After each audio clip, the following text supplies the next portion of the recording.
Today's topic: pain provides you three choices.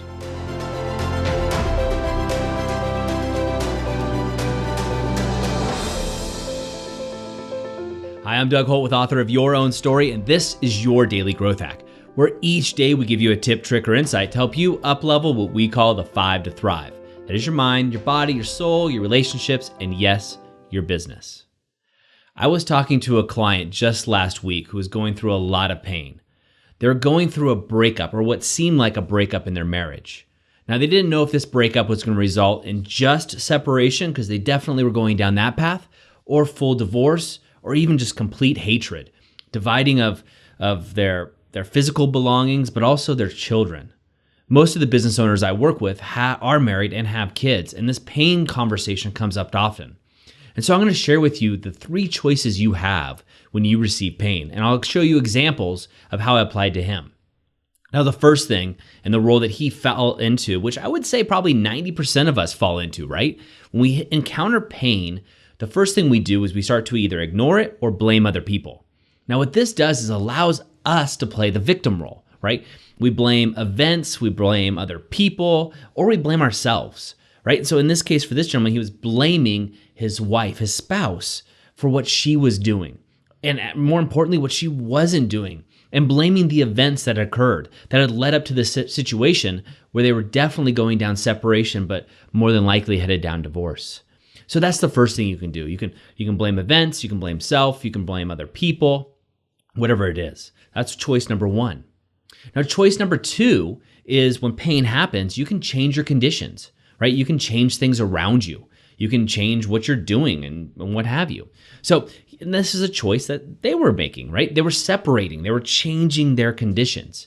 Now, he was taking both of these going on, blaming her, blaming the events, and then really changing his conditions by separating. He had already moved out of the house, had already kind of moved his things in, was buying furniture by the time our session came up, and he was telling me all about his situation.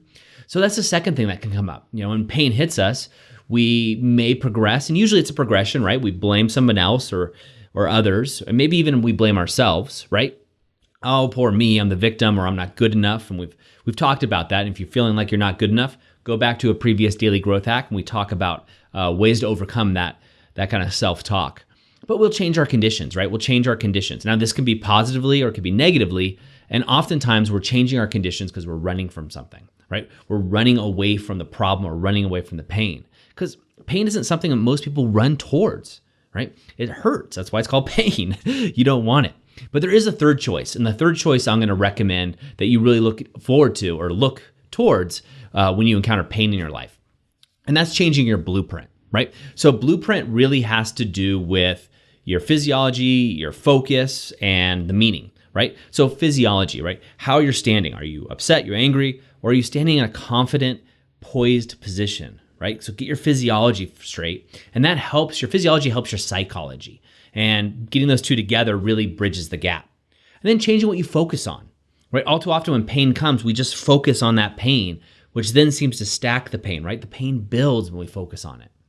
When we choose to focus on what's positive, though, the pain seems to dissipate. It doesn't hurt as much. Now I see this, I have a 1-year-old son. He falls down, he just starts crying and screaming. If I pick him up and I change his focus on something else, so for example, I was making breakfast, he fell down, I picked him up, I changed his focus on me cooking, instantly he stopped crying. He forgot the pain, right? Yeah, it still hurt him a little bit, but he had forgotten, he was into what I was doing. Now, this is a gross exaggeration, but the same thing happens to us. When I look at my client, he was focusing on what his wife wasn't doing. He was focusing on the failure of his relationship and calling himself a failure, right? He was focusing on the negative.